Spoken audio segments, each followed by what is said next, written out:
Welcome. I hope you enjoy the conversation you're about to see between me and another comedian about religion and comedy. These are conversations I'm calling disorganized religion. God bless. And for those atheists out there, may nothing await you after this life.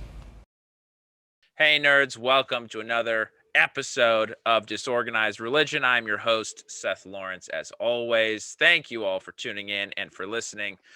This week, this episode, true treat, a treasure, a national treasure, a treasure of both East and West Coasts, a rising star, a meteoric comedian, the mighty Matty Chymbor joins me today. Welcome, Matty. Thank you so much, Wow. man. I mean, I knew the intro was going to be good, but you blew my pants off that are not even on right now. And I'll tell you, Yeah, baby. I'm flattered to say the least. Oh, I love it. I love it so much. I love that Zoom provides us the mullet of outfit, the business on top, party on bottom. Professional on top, misdemeanor down below, because this wouldn't be legal anywhere else. Yeah, the indecent, decent exposure. Yeah, let's see. The party, non-party, we'll do legal up top, illegal below. That's the new move. Yeah, I love it. I love it. Although you did man. say my last name slightly wrong, I'll say, So how does one who knows you better pronounce it? It's like timber, but with a CH sound. Chymbor. Sometimes people, and I give them the benefit of the doubt, they try to sound more fancy, and I take it as a term, like a endearment. They try to get fancy with it. Chambor, I get Chambors. People add letters at the end. I'm like, I know you like me, but it's whatever though. Right. I've learned to deal with it. Right. I just went with sort of phonetic Chymbor. That's what I went with. That's a good thing. The Y tricks people, Yeah, it's a tricky. That's a sneaky letter. A vowel. Yeah. All right, I'm gonna sneaky letter. Anyways. It is indeed. And you're a sneaky man. Man. Don't tell anyone. So Matty, I mean, I've seen you around a lot on the scene, but I think you and I really got to know each other just a couple weeks ago at the Nightcap, at Aaron Maliner's spot. Nightcap used to be known as the Bunker, not to be confused with the Comedy Bunker, run by the fantastic Latif. But the Nightcap, I'm not gonna lie, might be a bigger fan of Nightcap than I was the Bunker, but I mean, the place, great hang out. I love outdoor vibes. It's more of a hang than the Bunker was, which I appreciate. We all can kind of hang out in that room, chit chat, goof around, drink, more importantly. And right. Well, some of you can drink. You don't, but hey, if you get a couple White Claws and put me in a green room, I'll start making friends. So the loosey goosey Matty. That's what we all love. At the Nightcap, I'm making friends everywhere. But yeah, it's been great. I feel like you're a person though. I feel like, although we just met a few weeks ago, I feel like I feel like I've known you longer. It's one of those type of things versus some people where some people you meet, for a long time and you're like, why do I feel like I re-meet you every time? Unlike you, where I'm like, did we cross paths before and I just have amnesia? But you know what? Yeah. No, I appreciate that. I like meeting people like you. I agree. It's sort of like, I don't necessarily believe in reincarnation, but meeting people like you, where it's like, oh, I don't know. Maybe we did cross paths in some previous life. I mean, hey, if somebody can prove it, I'd believe it. I love it. It's a bumper sticker. That's it. Coexist. Get rid of coexist. Just if you can prove it, I'll believe it. That's all I need. Sticker. Kind of prove it. Don't even prove it. I'll believe it. Just somewhere toward the realm of proof. And exactly. You're on board. Yeah. I love it. So you've been doing comedy for 10 years. You started in LA or did you start in New York? So real quick, one, to answer your first question, I started out, I mean, if you want to get technical, I'm from Connecticut. I actually never did stand up in New York. I did my first time ever on stage. Let me pull back. My first time ever on stage, oddly enough, was in Massachusetts because a kid I worked with in Connecticut went to Worcester Polytech. I knew we worked at a day camp together after college. I knew he did stand up, and I was like, hey man, how do you even get into this? Because one of my buddies recommended I do it. I was always a fan. But in like the East Coast, entertainment's not really an option. Everybody knows it like people pursue or know how to get into. And oddly enough, I'm at this day camp. He does it. Hit him up. He got me on this, like, I don't even know what, in hindsight, I don't even know what it was. It was like this weird showcasey improv/comedy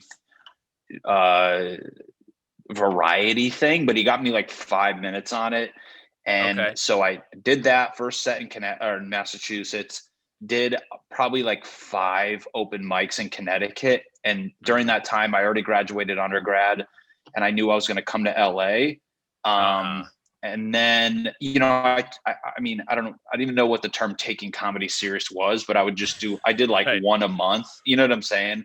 Yeah. And then I moved to LA and did grad school, took like 6 months off, and then hit it pretty hard here once I realized I really like it. So I just tell people I started out here, but if we want to dig into the nitty gritty for podcast world, that's kind of like the timeline of it. Yeah. Well, now you can separate your real fans from just your casual fans, Matty. Those who know you started in Massachusetts for real, out of the Boston. They might have scene. been there. I know. Maybe well, it's funny. Yeah. Saying Worcester is Boston is a stretch, but hey, I'll take it. I don't care. It sounds cooler. It's all the same. On the West Coast, to me, it's all the same over there, right? Honestly, it's all smushed together, and they all talk the same anyway, so it doesn't matter. Yeah, they're all cold and miserable together.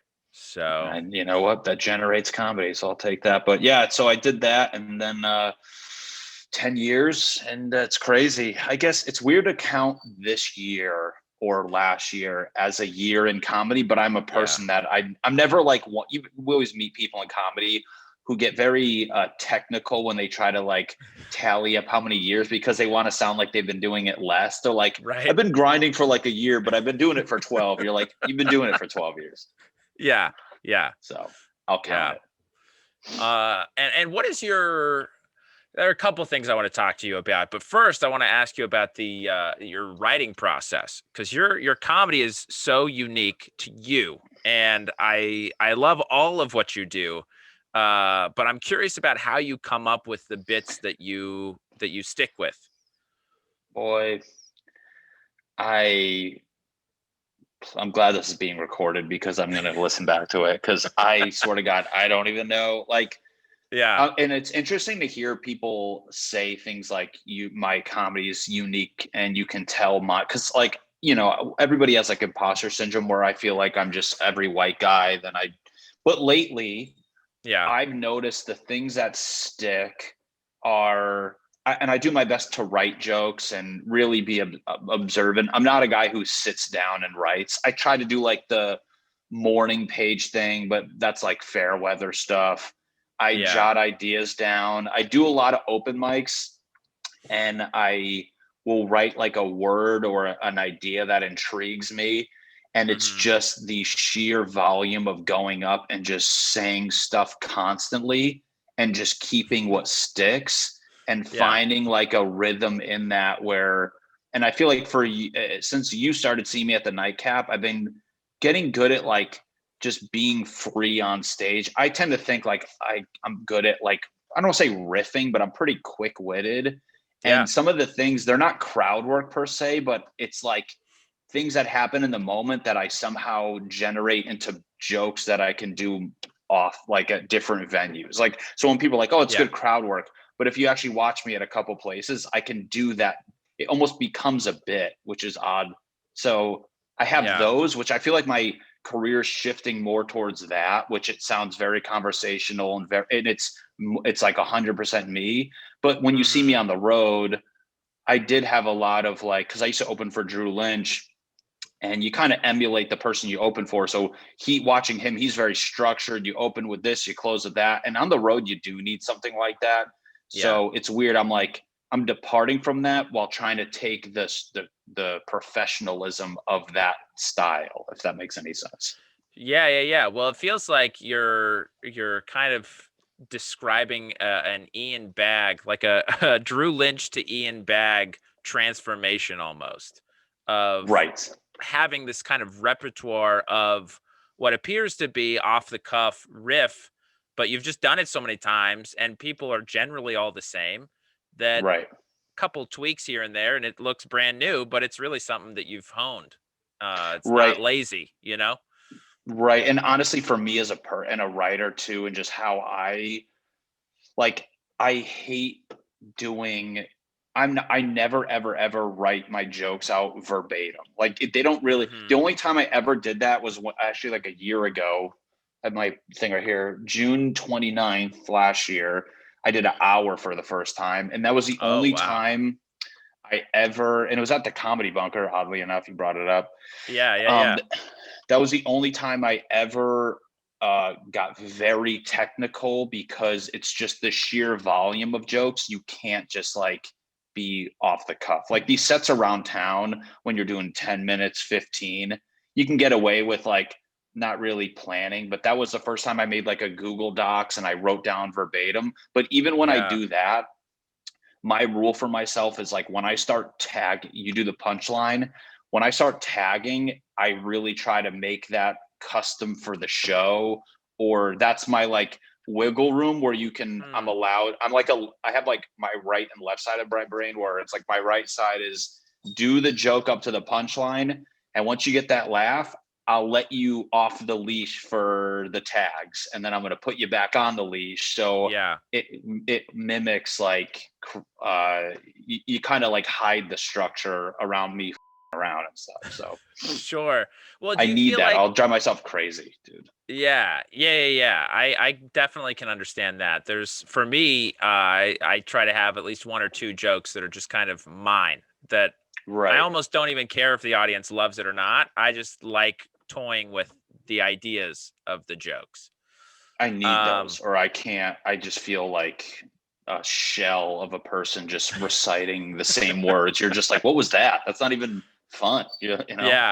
Yeah. And I wanted to do you feel like it's maybe a risk reward kind of thing too, where some of those tags that you're playing with don't quite hit as hard, but if they do, it's like a super hard hit?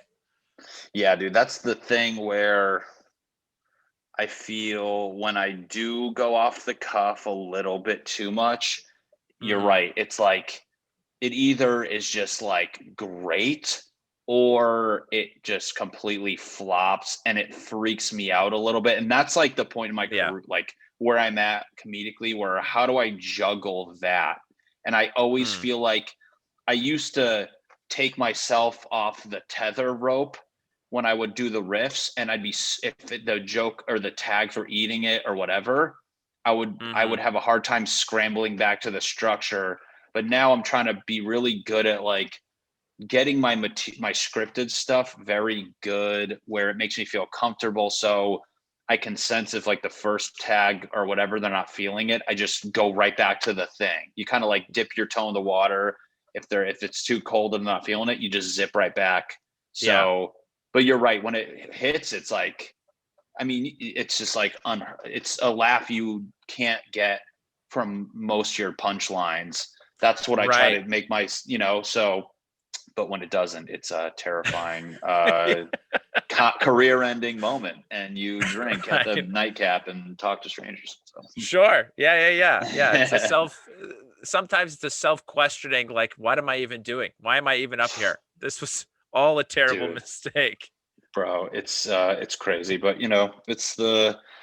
it's easy to like romanticize now. In the moment, it's definitely a tough thing, because I see people, I feel like it's funny because I see people like you, and like at the nightcap, we always see Taylor Tomlinson there, like very like technical people. And the grass is always greener. Like, I swear to God, I wish I was like a like a writer. And I was talking to a friend yesterday who's a comic, and I'm like, I wish I loved writing, because I'm a very visual person. Like, I draw, paint, and I can see what's good. And I'm sure we're going to talk about it later, but like, even with my videos I make online, when I can see it, I feel more confident if it's a yes or no. But when I write, I don't see humor on paper like certain people. So it's very hard for me. And I envy like the technical people who can just go up there and just slam with this like perfect thing and do that every time, versus me, where the anxiety is like, well, got to figure something new out this show. And it just kind of scares the shit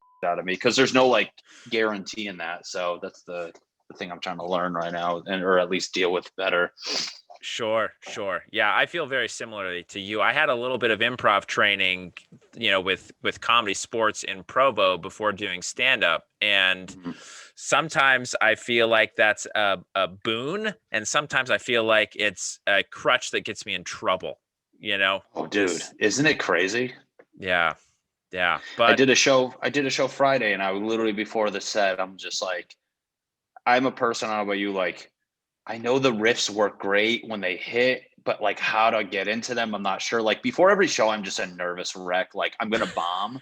Sure. And and then I have like this one sentence that's like, I'm excited to say that leads me in. And once I get going, I'm fine. But like, dude, when you do the improv stuff, like, I don't know about you, I'm just like a wreck before each show because I'm like, I have no idea what is going to happen right now. Like I'm never confident.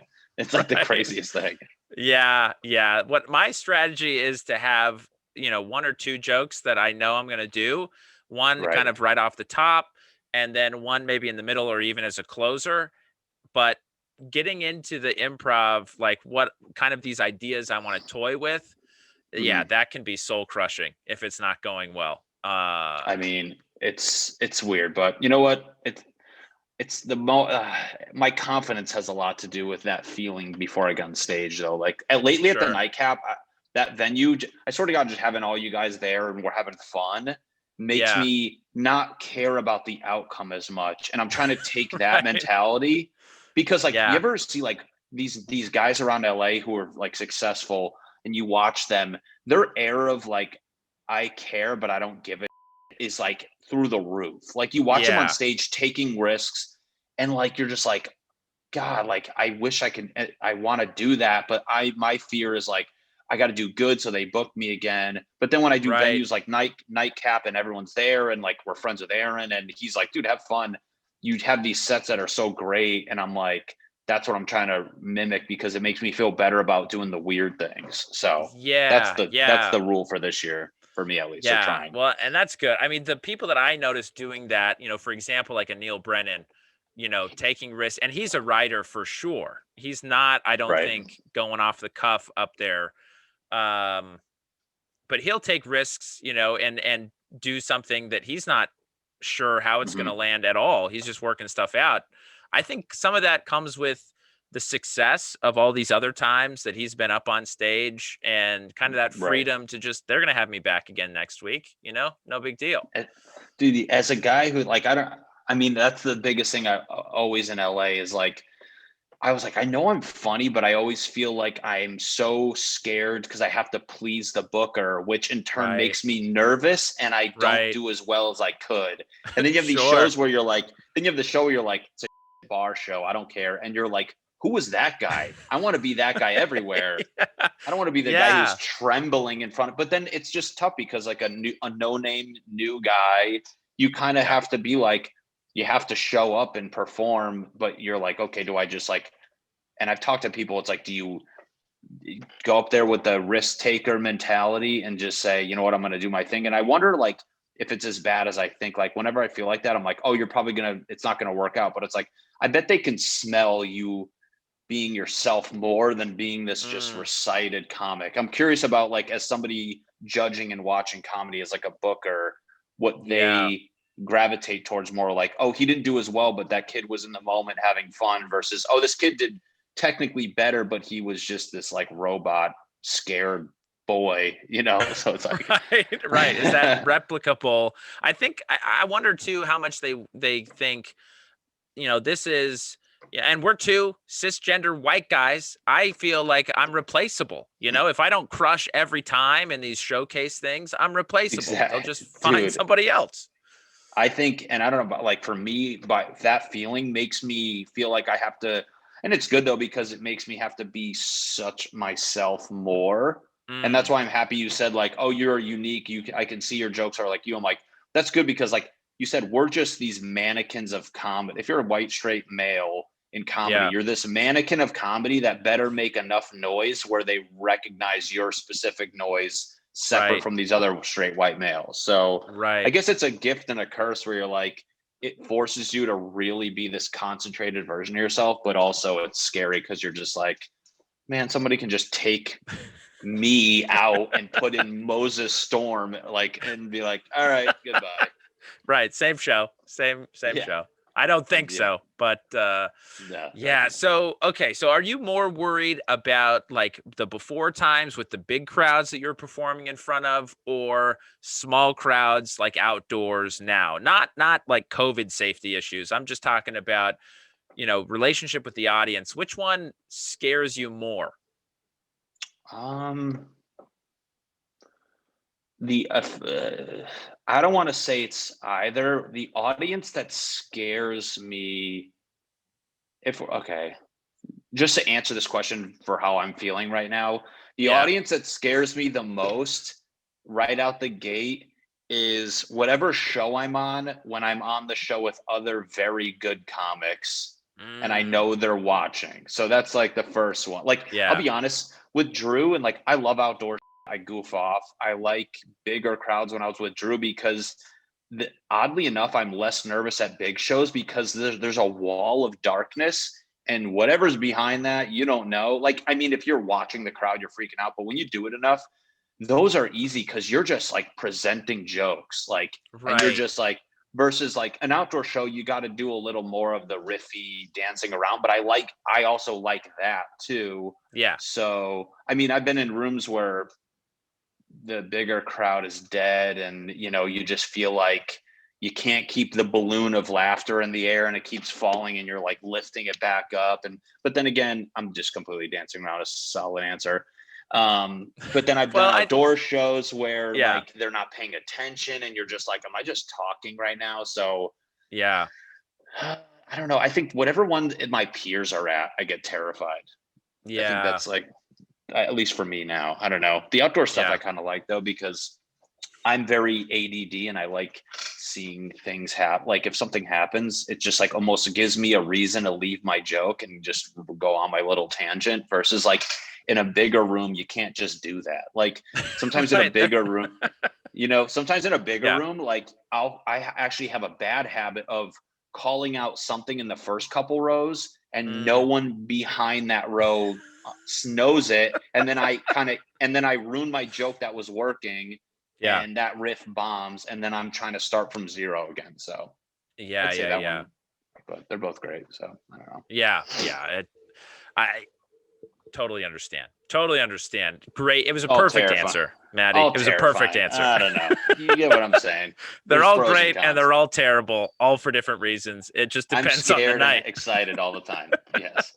Yeah. So you studied architecture. You're working as a project manager right now. What drove you into stand-up, other than just, your buddy being like, hey man, you're funny, you should try it out? What kept you, coming back for stand-up? What got me, it's funny. I always enjoyed being funny around my friends, but I never thought I was the funniest. But I loved when I made people laugh. Although it's weird, like around my friends, I didn't think I was necessarily the funniest, but like in my family, I always knew, and I never thought of this as like a special thing, but I always knew how to make like my stepbrothers and stepdad and sister like laugh. I was like, oh, I know what I do. I self-deprecate and they laugh. So I was like, but I didn't know that was comedy. I was just like, oh, I know how to make them laugh. It's not a big deal. And it's funny, like I would make my mom laugh, not because I was trying to be funny sometimes, but because a situation would happen and I would be to try to wrap my head around it. And that's kind of how my comedy is now. Sometimes I would say like a metaphor, like, oh, that is kind of like this. And she would laugh because I made a metaphor, but I'm generally trying to wrap my head around it. Right. But it's funny, I was doing all that crap growing up. My friend recommended it. I was a huge fan of comedy as is, so it was just like a blessing in disguise that he recommended it. And then when I do it and you're kind of chasing that carrot in front of you, because I knew I was better than how I was in that moment. I'm like, I know I'm funny. I know how I make all my friends laugh.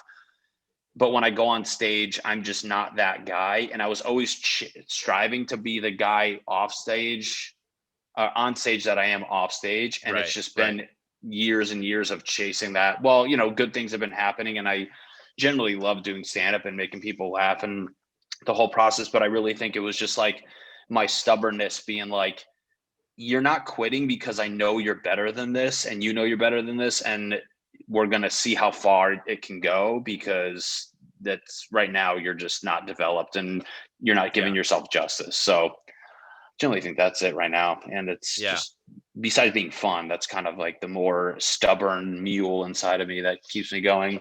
Right. Well, I think, we all need that. As a stand-up, you need a healthy level of delusion. You need a healthy level of determination. Right? Tons of delusion.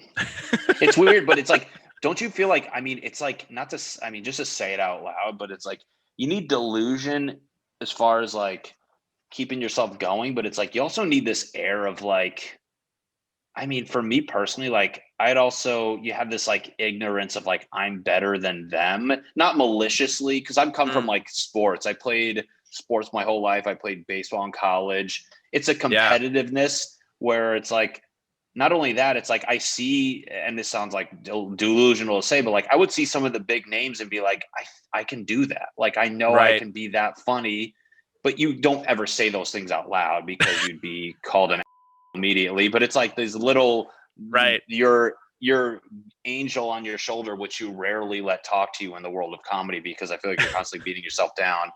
He's being like, dude, you can do this. Like, you're good. Like that, you're better than that. You're just not as he's been doing it longer. And like, even now, like I see some of the bigger people where I'm like, you're not better than me. You just get way more shows than me. And going back to the other thing, you get more shows with the comfort. If you do bad, you will continue to get shows, versus me, where I'm still proving myself as a comic. When I get the quantity of shows that you get, I guarantee I will be as good, if not better than you. And it's a douchey thing to say, which people would hate to hear me say, but that's like a thing that you kind of got to tell yourself. Like, you got to go to bat for yourself and just beat yourself up all day. So that's another thing too. It is an interesting dichotomy of exactly what you're talking about. And we don't need to get into particulars of who we each think we are better than. And that's where I think the douchiness really comes out. That's on the that's on the Patreon. If you have You got to pay. Get past the paywall for that. But it takes a healthy level of that. But then there's also this very self-critical side of, that wasn't good enough, right? Like that wasn't always the level that I want. And both of those emotions live in all truly successful stand-ups at all times, right? I mean, how often do we ever have a set? How long, even if we have that set, because I'm sure you can attest, where it's always having these sets where you're like, that should have been better. Oh, that was good, but it sucked. It's always doing this. It's always, that was good, this show, this was that. Then you out of nowhere and I tell people, you're at that weird area for a couple of years where you're having some of these, and then out of the blue you tell a joke or have a set that is just way up here, and then you're like, oh, I don't know what I did. I know what I did different. I did better tags, better laughs per minute, and then you kind of bump yourself up, and then you're like, I'm doing so good now, and then you do that for a couple months, and then it keeps going up, and then you look back to like when you thought you were good here, but even then, like now I'll have a set where I'm like, I mean, every joke hit, every tag hit, they laughed for a long time, and I can listen to that set a year later and be like, that's not good. Like, I mean, you always have to, you always have to like keep yourself humble. You have to be very like a statistician about things, where you have to note the good, check it off on the Excel sheet. Okay, you got 8 out of 10. And then you just go right back to the drawing board. And it's like, you rarely pat yourself on the back. That can get old, and it's hard to like, but I mean, that's the grind you have to do. So. Yeah, for sure. So, I mean, as far as your level of success, Matty, a lot of it here in Hollywood is based on followers, and you're building the army. You're building the Chymbor army. And I mean, so how have you moved from, just strict stand-up to now like Instagram, TikTok mogul? You're getting up there. All right. Okay. Let's not. Where are your blue check marks, Matty? Where are those blue check marks? Are they in the mail? I've applied, and they're like, you wish. I'm gonna send them this I'm gonna send him this episode with just a clip of the intro and you saying that and be like, "What more do you There need?" you go. But yeah, I've always been very aware, and this is where I've always been very aware where I see other people, I reverse engineer things where I'm like, how did they get there? And every time it had to do with build a social media following. right. And 9 times out of 10, it's make something that can be shared, and always it leaned back to like videos. And I knew I wanted to do videos because I see Drew blew up from YouTube and got videos and was very prolific with putting out great content, and they go viral. And I was like, all right, I knew I want to do that. And to me, like, I was like, how do I get to be a working comedian? And it's always get a fan base to buy tickets, because when you sell tickets, you control and you have a bigger say in what type of money you make. And Yeah. at the end of the day, that's what makes you a working comedian. And then I go, okay, how do you make tickets? You have to build a following. And like I said, you see the Drews and the Trevor Wallaces and my buddy Stevie Emerson, who I do stuff. And I'm like, I mean, other people have different theories of how they think the route goes, but I'm like, for me, that is the fastest way to be a working comedian. And I've always said that. And I started dabbling like a couple years ago. I would do my cooking with Matty videos. Like, I wasn't doing anything that was really like getting viral. Like, it wouldn't really it would get notoriety, but nothing really like was getting shared a ton. And then I got a little bump because the Laugh Factory let me do the fresh faces, and they shared a couple of my videos. Right. And I always knew like, okay, get bigger accounts to share you. That's great. But that's like getting a big paycheck, but that's not having an investment that's constantly giving you a return. So I was happy because it starts to validate you in the world of social media. And I got like 5,000 followers, like, or 6,000 from that. And it's good because, and in my head, I'm like, okay, like that should start to steamroll, and just, you're constantly learning lessons where it's like, when I was at 1,000 followers, I'm like, man, when I get 6,000, it's going to steamroll because they're going to share it and it's going to work great. And it didn't. But I kept putting out. I got, over the years, I would do Cooking with Matty. I would do these random sketches. I would do kind of just like, I didn't know what the hell I wanted to do. And then, but I was always putting stand up way before it. I would do my podcast a little bit, but I'd always put stand up 99% of my time. So the 1%, I wasn't really giving myself time to develop like a really good idea. And then COVID hit, oddly enough, silver lining. Right. And at the tail end of COVID, or before it hit, and even the beginning, I did a show at the Improv, and this manager from New York, his name's Meech Golden. He's the man. He's not repping me, but he's just like, he just was like, he introduced himself. I want to take a call. And he just gave me a lot of pointers. And he's like, dude, I just want to be a resource for you.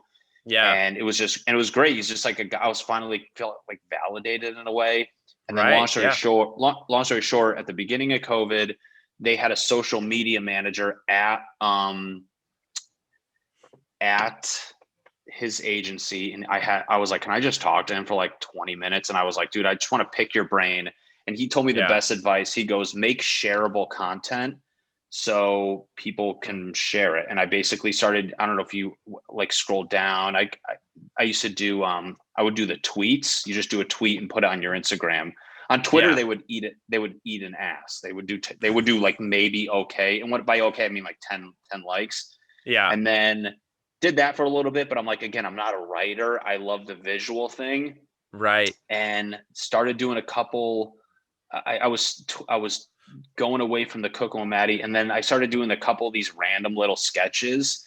And then and I was like, you know what? I'm going to just start. One day I was like, I'm going to start doing TikTok. I don't care. I'm going to do a sketch, 2 or 3 sketches a week. When I say sketch, it's like a one-liner version of a video. And I was like, I'm just going to put it out and keep doing it. And I had a couple that did really well on there. And I put them on my Instagram, and they were starting to get good views. And I was like, okay, this is before Instagram Reels came out, which is like the TikTok version. Yeah. And just kept making them. And I had like a handful that out of the bunch I made, I had a handful that did really well. And then once Instagram Reels came out, and I just to kind of backtrack, when IGTV came out, and the rule of thumb for Instagram is whenever there's a new feature, they push it very hard. So Right. actually at the beginning of COVID, I went back and all my old stand-up clips I used to post, I re-edited with captions and a thumbnail. And because Yeah. IGTV was new, they were pushing them, and I actually got a good bump in followers. Oh, And then, interesting. Yeah. yes, because it was a new thing and everyone's like Right. sharing it. So I was like, I'm going to jump on this, and I put it out. I didn't know, but in hindsight, I was like, oh, it's because it was new. So then Mm. when everyone's like, oh, Instagram stole TikTok, they made their own. I had like 5 videos that I already knew did great on TikTok. And I Yeah. was like, I go immediately, I put it on Instagram Reels, and within like a week, those ones just started taking off because it's the new feature, it's Right. proven material, and it was just getting shared and like levels of views that I was just like, are you like within like a couple days, like 200,000 views on there, which I mean, Yeah. we all know it's like an inflated thing, but honestly, the rest is kind of history, where Right. from there I started to generate this style of basically acting out inanimate objects and personifying things. And Yeah. then it just kept working and working and working. And I just was like, all right, this is like what I'm going to do. It's starting to dwindle down, but like, to go back to your question, like, or your statement, like that's basically how I got to where I'm at now, where it's like, all right, I just jumped on it and then I started developing these ideas. And now like I tend to think I'm a good editor, and I just keep trying to pump out as many as I can. And they're just like, thankfully, Instagram must have deemed me like a good influencer, whatever you want to call it. And now like Sure. they still get good views, but the beauty is like now like meme accounts will share it. Yeah. And that's kind of like the good thing, where just having a video that gets shared and gets shared and shared and shared, it's kind of like investing money. You can either look at it 2 Hmm. ways, like save your paycheck each week, which means like, hoping you get these little followers from comedy shows. So you're like, I perform for 100. If I do well, I'll get Right. 20. Or you go, I'm going to make a video that's going to be working for me while I sleep. And Right. which you essentially look at as Yeah. like stock investing. So Yeah. that's kind of it right now. And I'm now still trying to figure out the next step, because it's definitely slowed down, but I'm still trying to see like how to even get like more revenue of humans to my page. And Right. it's really like a whole different game, and it's stressful and daunting, but Yeah. I mean, I'm all in now, so I got to figure it out. Well, yeah. Well done. Well done. You've done fairly well, it seems like. So, I mean, it's like comedy. It's like, I don't know, you write an idea and you're just like stressed out. You're like, I got to do a new idea, and then you just beat yourself up, and you're like, was that even funny? Like, did I yeah. just acted out birds? Is that funny? Like, I don't even know what the hell's going on. It's great. It's great. Did you check the beak? Did you see the beak on her? Oh, you watched it? Thank you, man. I did. Appreciate Yeah. it. Yeah. Of course. Of course. Dude, I feel like a psychopath, but anyways, that is what it is. I love it. So you recently did an hour at the Comedy Bunker. What strategy did you implement as a self-admitted non-writer? Mhm. How did you go about organizing the hour? Basically, I learned this lesson from, I forgot, I think James P. Connolly. Do you know him? Name sounds really He's like a familiar, but Marine. He was a big flappers guy. He's older, uh-huh. but he would always headline. He was always like headlining and doing Claremont. And he taught me a while ago, when you do longer sets, you don't remember the individual jokes, you remember the chunk. Right. So I had my construction or work chunk. I had my grew up in Connecticut single mom chunk. I basically wrote out, and luckily featuring for Drew it gave me a good solid base of like probably 20 good minutes, and then the additional 20 of material that was like fair weather, because when you feature, you just want to do well, so you're really building up like Right. a solid 20 to 25.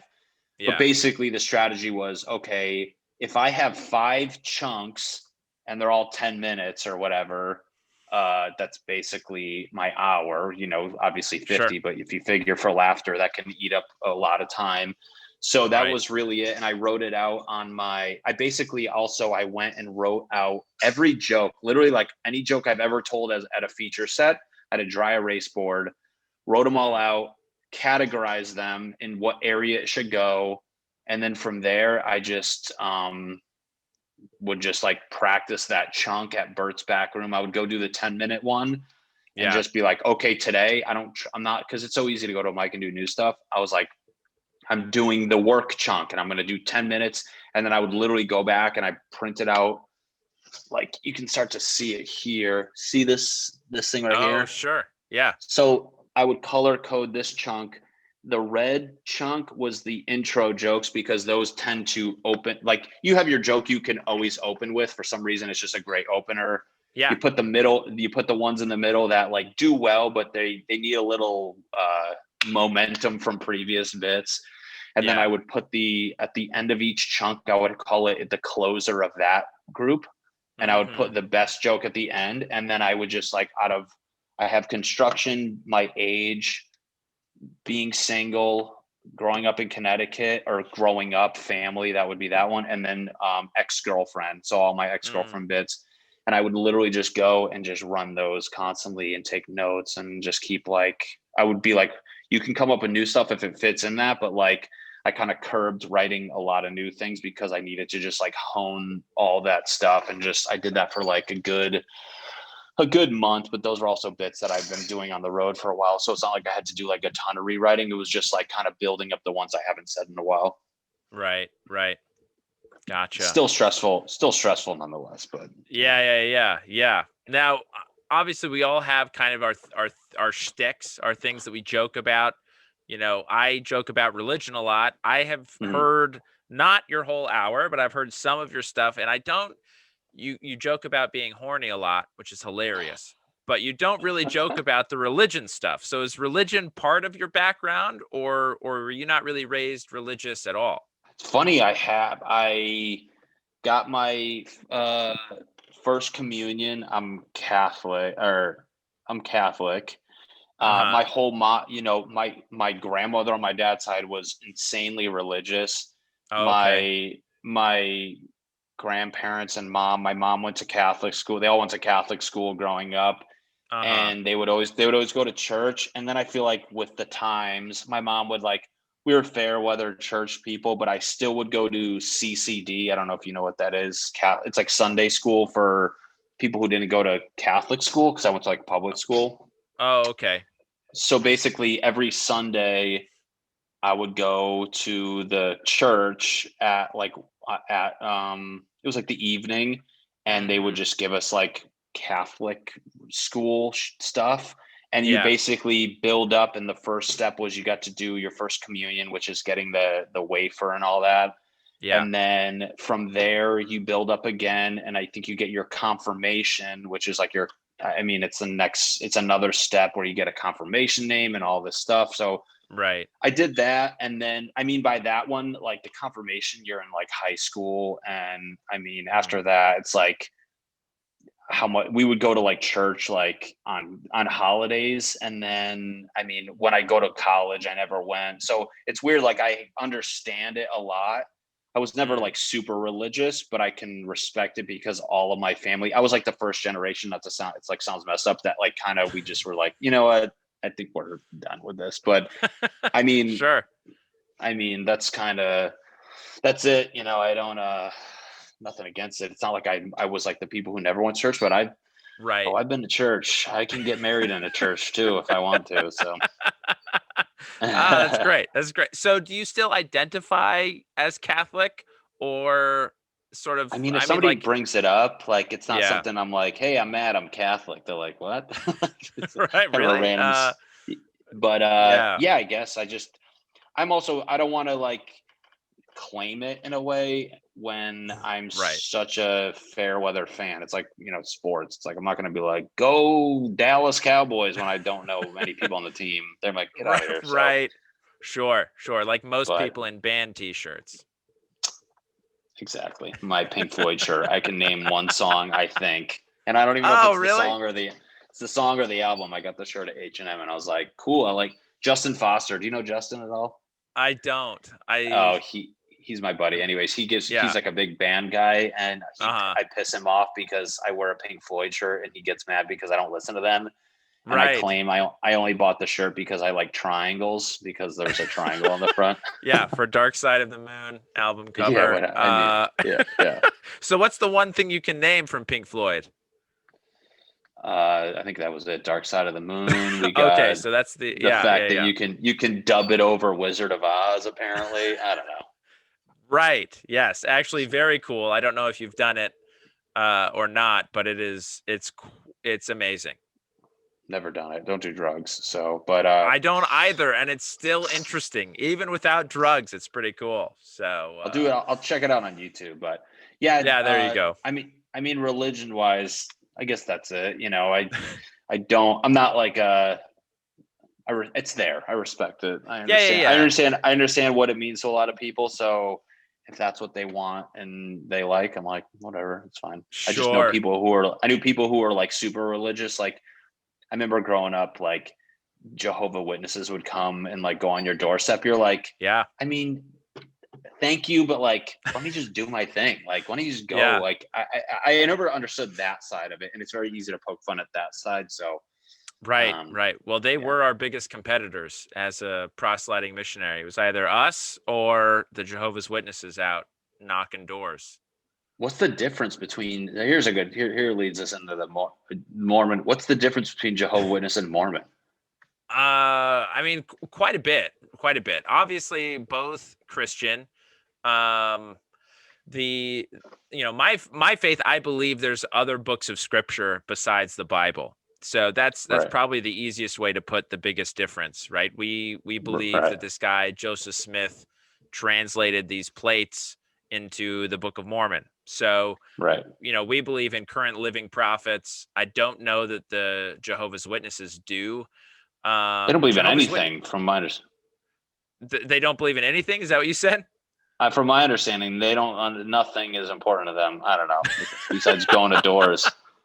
I mean, I think it's a very interesting model from what I understand of the faith. Not to belittle it at all, in case anybody is of that faith, of that persuasion, but it is an interesting thing to think about. One of the tenets of their faith is that there are 144,000 that are going to heaven, and that's it. Oh wow! There are just 144,000 going. So why they would go knock doors is a little bit beyond me. I think you'd be trying to get kind of people out of your faith so that that's bizarre. Yeah, but again, I don't know all the intricacies. That's kind of a very flyby, night summation of their faith. So it strikes me as odd that's. But in any event, seems like I mean, maybe they're just that. They want to just send the best of the best. They want to send, so. and they're just recruiting. It's like the MLB. They keep putting people in they're like, it's like baseball. You got the farm leagues, and only the best go to MLB. They're like your argument, like, well, why do you keep drafting people? You're like, because we got to get the MLB better. So maybe that's their ML. Team. They got to send up the. Yeah, I can understand that. I guess maybe it's also a mix of that with the stand-up mentality, right? We all think we're better than those who are already famous to some extent, right? That's why we're chasing it. So yeah, of course. I guess that makes sense if I put it that way. I guess I can understand people being like, sure, come on in our faith, but you're not going to be better than me. So you're going to be doing my work. Yeah. They just bring them on as like assistants to their own thing because they're that vain. Yeah, eventual peons. I need more servants up there. Come on in. Religion's crazy to me because of how, and this is the only thing I'd never understood about it, is how it never gets updated. And a lot of comics talked about this, but it's like, even like, I mean, they're like still so focused on literature from so long ago.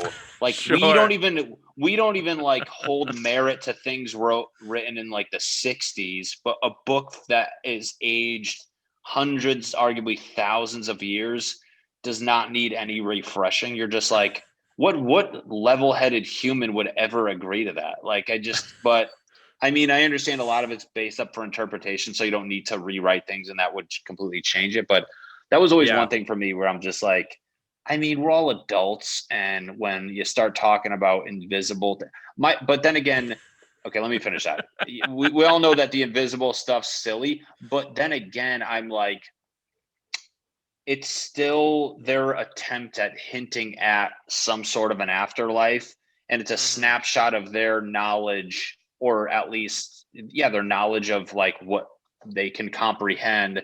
So my argument always like, I don't, so like, if there was a new, if somebody was like now, hey, rewrite Christianity with our level of science and understanding, and this, it would be this like crazy new, like, theoretical with mixed with more scientific things and energies, and like it would almost be more scientific.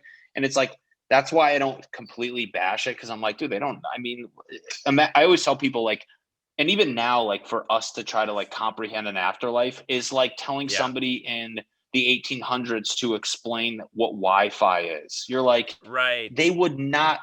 And who the hell do we think we are to even try to like understand? Like, I mean, science is wrong every year. They're like, yeah, by the way, that equation is wrong. So it's like, why don't we just accept? Why don't we just accept that like we're in this, like, we're dumb at the end of the day. I understand we're trying to figure it out, but like, and I think religion's just trying to like hint at it in a way. But also, the thing that I take from religion that I respect is it's just like them basically preaching to be good and good to others. I think it can get misled with, I mean, when you get a little competitive with it and they start getting crazy and this, that, and the other. But I mean, there's a lot of aspects that are, you're like, all right, calm down. But I don't know. That's my 2 cents on it. Yeah, I agree. I think there's a good way to do religion, which is what I think you're talking about. And there's a bad way to do religion, which is what you're alluding to, where it gets not about loving your neighbor. It's about showing your neighbor why they deserve to be judged right now. So exactly. That's a little, that part, you're like, just be good to each other. And if you need to, I don't want to say if you need to go to church, like if people just enjoy going, then who the hell gives a like, go. Right. My English teacher, and I always think about this, in middle school, he was Jewish, but he liked going to temple, and how he put it, and I've always respected it. He goes, I just like going because I feel like I'm sitting there with a blanket over me and someone's telling me a story and I feel good. And I'm just like, that's why you want to go? Then you can never get mad at this guy who just enjoys sitting back and listening and taking what he wants and moving on with his day. So that's why I never. Yeah. And I do think that is, 99% of why people go to church. I think the part that people have an issue with, and that I think gets more publicity than it should, as far as like depicting why people go to church, is because they envision people going, being wrapped in a warm blanket and being told why they should hate the gays, Yes. Yeah. And it's like, we get that is publicized, but that is not why most of us churchgoers go to church, because that's not what's happening at church. That's not what we're being told. That's for the Saturday mass. That's the Saturday mass. Yeah. That's for the Patreon. That's for the Patreon. The Patreon of church. You got to pay to get into that one. That's it, baby. Yeah. So do you believe in an afterlife at all? Like, are you kind of agnostic, or where do you fall? No, I think I generally think it's kind of like what my explanation of, like, I think how our language trying to sum up what happens after you die can't be done in a way. I do believe something happens. I don't know what, because I generally don't think anybody can even comprehend it. But it's funny, on my podcast the other day, as like, I mean, this is gonna get deep. I feel like it's weird because our words were generated because we felt something and we made a noise, and you just kept making that noise and it became a word, and this, that, and the other. But that doesn't mean there's a word for everything and all, but yet we feel things sometimes and all this stuff. So I feel like, as weird as it sounds, I mean, I feel like when you die, it's going to be so new, but in a weird way, it's going to be mainly a familiar feeling, because everything's very natural, and there's life and there's cycles and all this stuff. And, we feel like I don't want to say recycle feelings, but like there's events that like you're like, oh, I felt this before for this circumstance, and it's like a means of growing. And it's like even like going back, like it's crazy where you have that feeling of like sadness, but also being happy when you like had to graduate high school, and then you have that same feeling again when you had to graduate college, where you're like these kind of like death and reborn feelings, and you kind of like see how it's sad to leave that, but you're going here and there's additional like thoughts and emotions mixed with that. And then you have the same thing when you meet, like you have that little summer camp effect when you go somewhere, like that's just like the coming and going vibe. But I'm like, I feel like there's those situations beyond this, and it's going to be a sensation that it's going to be new. It's probably scary, but when it's happening, you always hear these like after death stories where they're like, I felt calm. And it's like, if you can ask somebody who was dead, like, was it as mind blowing? Was it mind blowing? Yes. But is it a situation where you kind of felt at peace? Like you trusted the process? I think that's what it's like. What the end game is. I mean, everybody thinks we're just going to be translucent humans in the clouds. I mean, I don't think it's that, but I tend to think that you can still, I mean, for the sake of your family and friends, I tend to think even if you're not like a human form, you can still feel like your mother or your daughter, or you're like you can, they're near you, like as that like, so I can hope it's that, while understanding it's probably not that, but maybe it is. So I think it's something. Some people where they're just like, you shut off the lights and it's done. I'm like, okay, but we also know nothing about consciousness, where like there's so much to it that to tell a human being to put into words, I mean, it's just like you're not doing yourself any justice. But I can at least hint at like a process I think it goes, and like using like precedents of like, I mean, us not understanding why we before we were born, why we don't remember stuff. It's like because you weren't in the vessel of consciousness yet, so you have no reason. It's like I look at like your soul and being a human, like being like a human is like a car and the soul is the person driving it, where you're put in this vessel. You might have a car, a great car, a car that wants to crash into other cars, but you're doing your best with the weird square wheels that you're getting and driving. And once you ride that till it goes, like the car's gone, but the person driving it is still an entity, but you couldn't experience driving without being in the car. So like that's like, does that make sense? So that's my thought process. So I think everyone needs to get together, take a pill, kill each other like a cult, and document. We took Matty a religion, very coming TikTok religion. We took a very strong turn suicide. I know. Sorry. That's not at all. I love it. That's not at all where I thought you were going to go with that, but that's what we love about you, Matty. And we're all horny in my afterlife. It's just that's it, baby. Slippery and hard. Oh my gosh, that's great. So, I mean, your vision, like as far as like a god or a divinity, do you believe in that, in something that's kind of watching over all of us? I feel like, I mean, watching over is,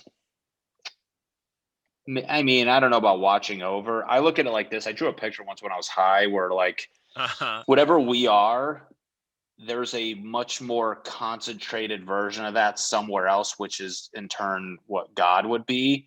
And we're just little pieces that broke off and inhabited what we are. So that's why, I mean, some people might be more concentrated than others. What does that mean? I don't know. But I feel like it's this, like, if you call it a cloud and then like little clouds break off, that's what people, so it's like, we're all like, that's why when people like, we're all a part of whatever you consider God. Yeah. I feel like it's just like what your consciousness and your morals are, just a less, I don't want to say concentrated version, because that would imply that that thing knows more, but I guess maybe that's it. I don't know. I do have a sense that we were like it's branched off of like a bigger math. I don't want to say energy, but like if you're going to use that, like there's a source of this energy, and we have that within us. But Yeah. wherever the hell that lives is considered, if you want to call that the God aspect, I guess. I don't know. Right. Okay. I like that. Interesting. Yeah. So Sweet. it's like science and theoretical, I guess, is my thought. Or like, you know what I'm saying? Like it's not science, because I don't want to give science too much credit, but it's like I'm a huge proponent of like being realistic and having common sense and trying to like look at things like unbiased. That's why I'm not like super political or like I'm so like I try to be as unbiased as possible in every situation, because, and even like how I apply like my thoughts on like all these things, where obviously religion says words for these entities, science has labels for things. I'm like, before there was words and labels and stuff, like what do you generally just think it was? And that's kind of like how I come up with my solutions, and at least for that stuff. So Yeah. No, I like that. I can respect that. I think, like you, that religion and science are pitted against each other when I don't think they should be, right? I think it's really two different sort of modes of thought to get at truth. And I think they actually can help each other out. I don't think they have to be at odds. I think a religion was arguably trying to do what science did before science was even a real thing, as far as like understand stuff.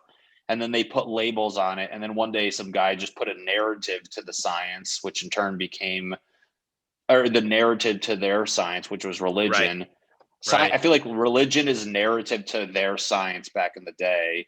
And then obviously when science came around, their whole goal is to constantly debunk things. So obviously the first thing they looked at was what they used to be talking about. And that's why they're constantly at odds. But I guarantee if you like took a guy from way back when who was religious and a scientist now and had them in the room, they'd be like, yeah, I'm just trying to figure that out, but I just called it this because I didn't know what else to call it. And I called it an angel with wings. And he's like, well, it's not exactly that, but then they would figure to have a common ground. So yeah, I 100% agree. 100% agree. I love it. Yeah. And on that note of agreement, I want to now move to our last and final segment of the podcast, where you get to now pepper me with whatever questions you've had about my faith and religion, in a segment I call "What's the Deal with Mormons?" So, Matty Chymbor, what's the deal with Mormons? Do you feel like it's as a Mormon, I feel like one of the biggest highlights is how you guys can apparently hook up with or have multiple wives. Do you feel like that's an annoying stigma around it, where it's like almost like a sexually driven religion in a way? Yeah, you guys are the nicest people on earth, but it's weird that like your stigma is like, I can all the women, or you know, Is that So two things. One is it is a stigma that is, it's sort of a classic stereotype in that it came from a place that was actually true, but has been not true for quite a long time now. So people in my faith, the mainstream Mormons, mainstream members of the Church of Jesus Christ of Latter-day Saints, have not practiced polygamy for over 100 years. Oh, wow. Yeah. So there are little pockets of, sort of sects that have broken off from the mainstream faith, in central Utah, a lot of them that still practice polygamy, but they're not considered members of my faith. So it's like alti Mormon. Right, exactly. The Silver Lake Mormon. Yeah, the hipsters, the progressive Mormons. I mean, that being said, the church has never come out to say that polygamy itself is an evil, condemnable practice. What is the reason? Where did that derive, and why was it? I mean, polygamy was practiced in the Old Testament, right? With Solomon and some of the other prophets and kings. They practiced polygamy. You have Abraham who practiced polygamy. There were some prophets. Very primitive thing, it seems. That they just kept, right. Yeah, for everybody, not just you guys. I mean, for everybody. Right. I think it's sort of based on, and if you read into some like Mormon apologists, so what happens is Joseph Smith restores the church in the 1830s, and he's translating the Book of Mormon, comes across some stuff that talks about the the ancient prophets and polygamy And Joseph is asking God in prayer about these activities, right? Like, what was the deal with polygamy, essentially? Mhm. And they are, through Joseph Smith, he's been revealed that this is an important practice for the saints at that time to actually start implementing. So they start implementing polygamy in the late 1830s, 1840s, and it lasts for about 50 years. 1890s, the United States government outlaws it, and therefore the faith stops practicing it. They Oh wow. send some of their members to Mexico to continue practicing it, because some of these apologists will say, well, a big part of polygamy is actually populating the earth, right? It's getting more members of the faith raised as kids, uh, to have a healthy sort of base of people that believe this religion, right? Right. So that's one reason. Another reason was sort of their understanding, the early saints' understanding of what it took to get into what we call exaltation, sort of this highest level of heaven. And one thing that's required is marriage between a man and a woman. And there were lots of women who either had lost their husbands to death, through sickness, or being killed through, battle or whatever, that they wanted to ensure that these women would not be, Left uh, behind.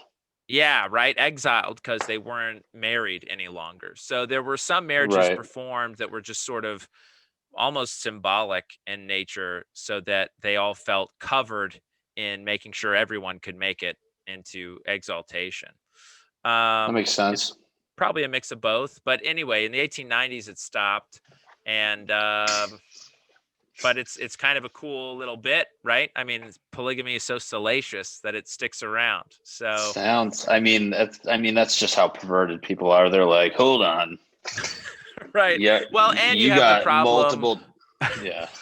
you have the problem of these people in central Utah and some other little communities around the United States who call themselves Mormon, who are practicing polygamy, and who do believe in the Book of Mormon, who do claim Joseph Smith to be a prophet of the restoration of their faith.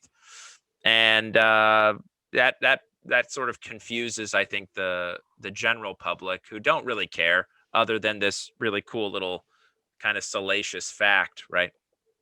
It's like clickbaity. Why is the news and the internet going to cover boring Mormons when you get the spicy stuff in Right. central Utah? Right. And The then that worst. seems like the general consensus.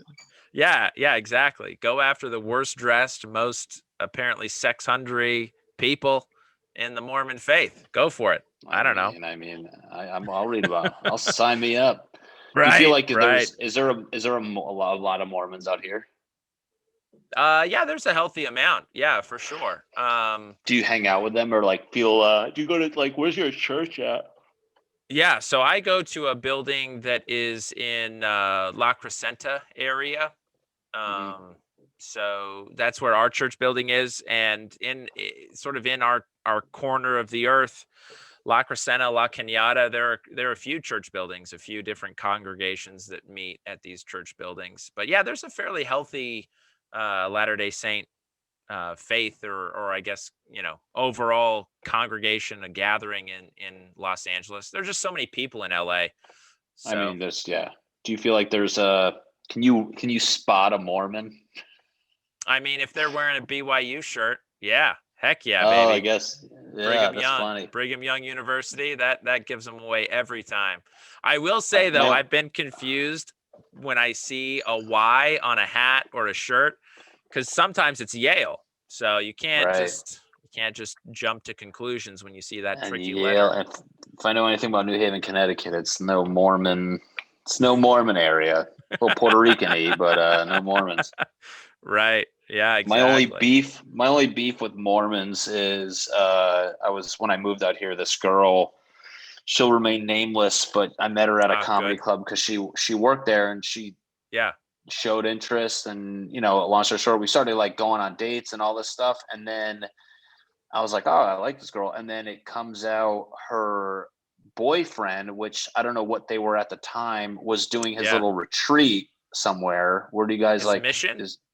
His mission? He was on a mission, and Wow. you know, and she was like going out with me. We're like, we weren't going all the way, but we, you know, like hook up and this and the other. And then Yeah. it kind of just turned out that like it was, she knew when he came back, they were going to get, you know, go to the Mormon party and make some babies. And I was just like, Yeah. I go, what was that? I go, for being this like nice religious girl, you kind of me over. So what the hell was that? And I'm like, I wish you told me. And it was just so bizarre how it was just like he left. He's on his mission, doing whatever they do, and you know, and then he came back, and it was just like, see ya. And I'm like, but then you meet Mormons who, like, when I was in Hawaii playing baseball, man, you meet these Mormons where they find loopholes in the whole no hooking up thing, and I'm like, oh boy. I gotta say this. Anyway. There are no loopholes. There are no loopholes. There's no poop hole loophole. Just buttholes. Yeah, nope. That's all intercourse, baby. You've done it. You've done the dirty. The term soaking is different in Mormonism. Right. And it's unbelievable what people will do. I mean, that just speaks. I will say this, that there is a problem, I think, within my faith about being sexually repressive, you know, and it's not like, I don't think like youth leaders are trying to be repressive. I think it's just awkward, you know, in any sort of pervasive religious culture, it's awkward to talk about these things. And so it gets this really bad stigma. And then you get a bunch of really confused kids that are just like, well, if I don't, you know, if I'm not pumping in and out, then it's not the deal. So right. Ridiculous nonsense. Last question. So are you at the Mormon level? Like I've heard, do you like not drink coffee or any stimulant or anything like that? I mean, no, I don't drink for coffee. Religious reasons, or just like you just don't do it. Yeah, no, I don't drink coffee or tea for religious reasons. I don't drink herbal tea because it's gross. But it's disgusting. Allowed religiously. And as far as like stimulants, that's I don't know. I mean, I guess like caffeine's the only one I really know about, or at least like one that I was like, I heard that and I was like, wow, that's pretty interesting because caffeine is amazing. So I'm sure. Yeah, no, caffeine is amazing. No, I love chocolate. I love a good Mountain Dew, nectar of the gods, I call it. So you'll get the sugar high. You'll get the sugar high. Well, caffeine's interesting, right? So caffeine, Matty, is one of these things that a lot of members of the faith, for whatever reason, believe that that's why coffee and tea are sort of outlawed within the Mormon faith. But there's never been any direct counsel from, you know, the prophets of the church to say that caffeine is the problem. Because if caffeine were the problem, then chocolate's got to go, and Red Bull's got to go, and all these, you know, energy drinks got to go. Then why is caffeine or coffee and tea like it's banned, or that's just, I don't understand. Right. Well, so the answer is that when Joseph Smith received a revelation called colloquially the Word of Wisdom, which is this health code that we live by, similar to kind of Jewish kosher law. He was given the words, and the words in the revelation are hot drink, no hot drinks. Okay. But that was but that was interpreted by Joseph Smith in a subsequent sort of letter that he wrote as coffee and tea. So hot chocolate, totally good. It's not about the temperature, it's about the contents. And to be honest, I don't know what the chemical makeup is of tea and coffee that makes it bad, but it's never been delineated as caffeine. I think the true answer to this question is about addiction in general, right? So this Word of Wisdom revelation is really about keeping ourselves clean and pure from addiction, from the needs of whatever, right? So that we can be influenced by the Holy Spirit. That's the real goal of chocolate and Mountain Dew sounds like an addiction, if you ask me. I mean, I'm not on it right now. That's the thing. I don't know. I don't feel like I need as you're those slowly things. putting the cap back on one. I'm fine. I'm fine right now. Okay. I don't need it. I just see it fizz up on your shirt, and you're like, I've just got that's chocolate crazy. Streaks under my chin. Do you want to know my theory? Is John Smith for it. drank a coffee and his pants because it makes you, and he goes, "This devil juice is not going to make its way into my religion." He was so embarrassed. Well, the way this revelation came about is interesting because the Mormon faith was practicing what was called the School of the Prophets. So a bunch of old, middle-aged white guys, similar to me and you, actually, around 34. We're both about the same age. They would meet 34. in, yeah, baby. It's a good year. They would meet in this room above this general store in Nauvoo, Illinois, and talk about everything: science, math, language, art, just everything. They would teach each other everything they knew about every topic. And during those meetings, they were smoking cigars, they were smoking pipes, they were chewing tobacco, drinking coffee. They were spitting out tobacco juice all over the place. And at the end of the meeting, all these good, righteous men would walk down the stairs and leave. And Emma, Joseph's wife, would go up the stairs and, like a good woman, clean, right? Mm-hmm. And she eventually, after a few of these meetings, said, "Joseph, this is disgusting. I will not do this anymore." And so Joseph then went to pray. She said, I don't think it's proper. I don't think it's proper for a prophet of the Lord to be spitting out tobacco juice all over the place. That's gross. And the revelation came. Word of wisdom. Listen to the wife. You shouldn't be doing this. It's bad for you. And there you go. So we have Emma. Hopefully he eluded a lot of people with addiction problems that never dabbled with it. And if anything, they're just addicted to good old JS. Right.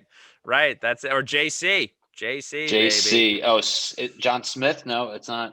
So Joseph Smith is he's the guy that restored Jimmy the church. Smith. I keep on wrong, Jay. Right. It's okay. It's all right. I called you by the wrong last name. It's all right. It's fine. I'm a prophet. I'm a prophet of the Lord of Horny. Yeah. Oh my gosh. So that's the very long, verbose answer to your rather simple question. Last question. Do you feel like there's a competitiveness amongst the Mormonisms with that in mind, where like people try to out-peer each other? Where it's like, oh, I don't drink coffee, but I also don't do this. And then you get people trying to like out-bore each other with like, to the point where there's people who are like, so they're like, I don't go out in the wind. And you're like, what? Like, oh, where did that? But you know what I'm saying? Like, there's like people you're like, oh, they're so Mormon, or like, it's almost like trying to be one up Mormon version. Yeah. It's the one up righteousness. To an extent. You ever met anyone with a, I guess, have you ever met anyone with like a quote unquote Mormon habit where you're like, that's just too Mormon for me? I mean, or lack thereof, lack of a habit. Great question. Sometimes with these kinds of questions, I feel like I'm too close to in the culture to know like what is the culture. Do you know what I mean? Like, for all I know, Seth Lawrence only with the lights out because that's Mormonism, and I'm just like, that's weird. Right? No, you're like Joseph Smith said, "You shall not see the turd that becometh of you." Right? Because prophets don't see their own, and you guys are like, that's just what we do. Don't look on the refuse of your own body. No, exactly. That's Mormon. That is so Mormon. Oh man, it's a great question, Matty. I definitely felt people one-upping each other in high school with righteousness, which is a very interesting time to be doing that. Yeah. So I knew kids, like we would talk about what movie we were going to go see. I'm going to go, we should go see Austin Powers this weekend. And then, we'd get to the guy that we all knew he might not come. And he'd be like, yeah, man, I don't see I know that everyone is told don't watch R-rated movies. I don't see PG-13 movies. I draw That's the exactly line. it. Yeah. So it's one of That's what those I was things. Right. hilarious. So I've definitely met those people. What's funny is that guy,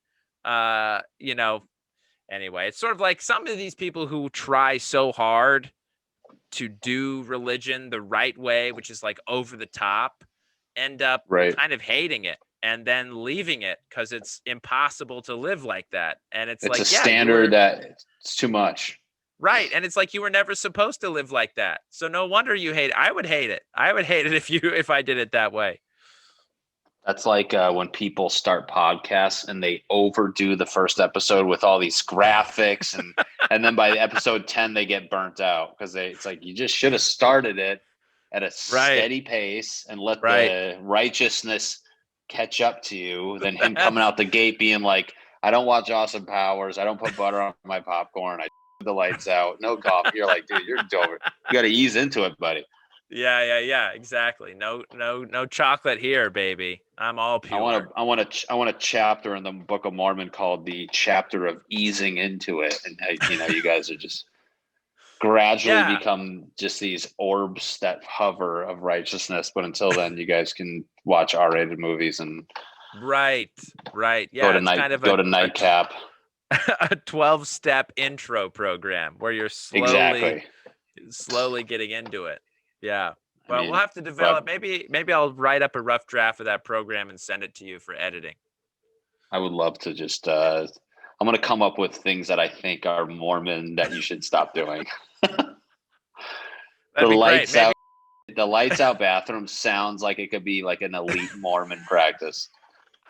Where they're we don't want to see the turd. We just turn the lights on afterwards. What's nice about that is you're also hitting into like this Hasidic kind of like no work, turn the lights off on the Sabbath kind of thing, in this Mennonite no technology. You're hitting a bunch of like different sort of main like hardcore religions in that one. I like that.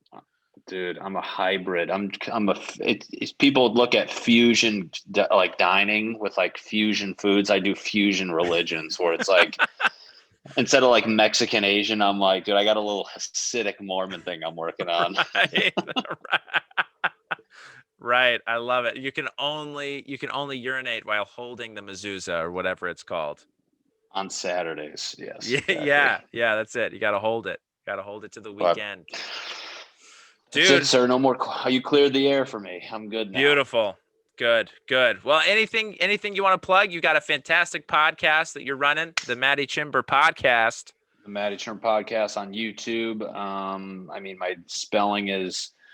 You'll see my friend here spell it in the description, but MattyChymBor.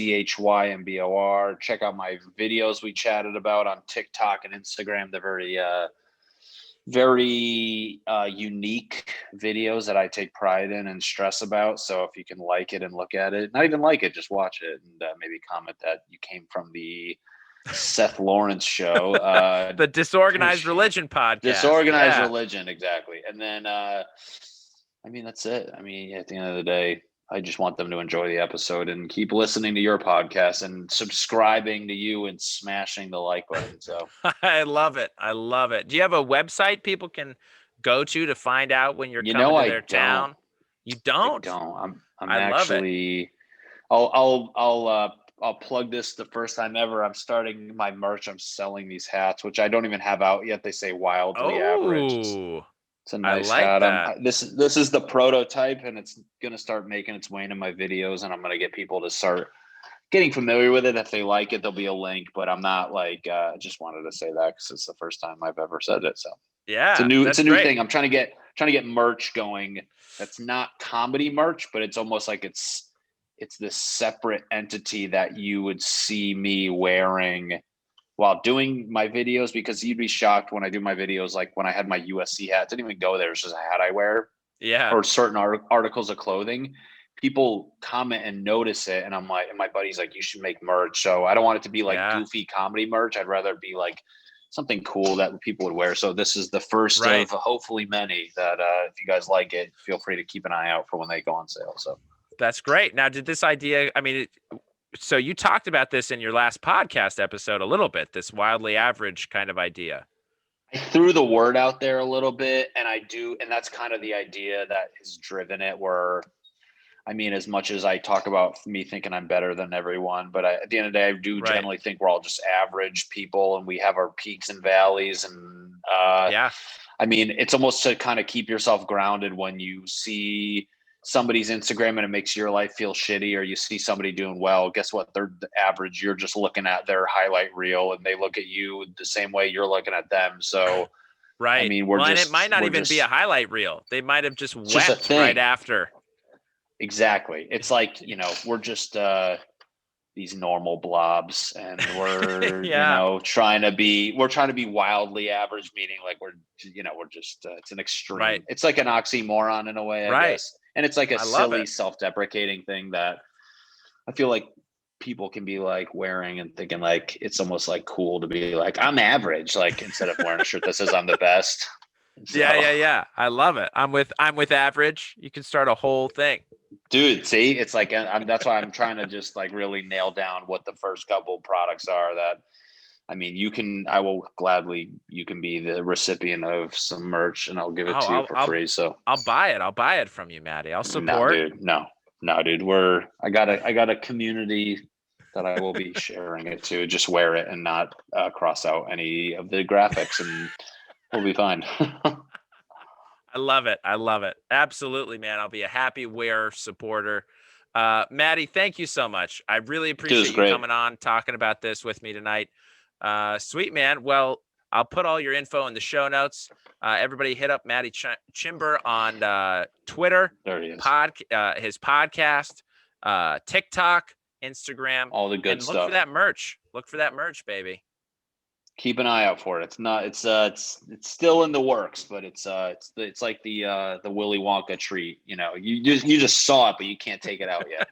It's the gobstopper of hats. It's the gobstopper of hats. You saw the recipe, but you better not tell Farnsworth or whatever his name is.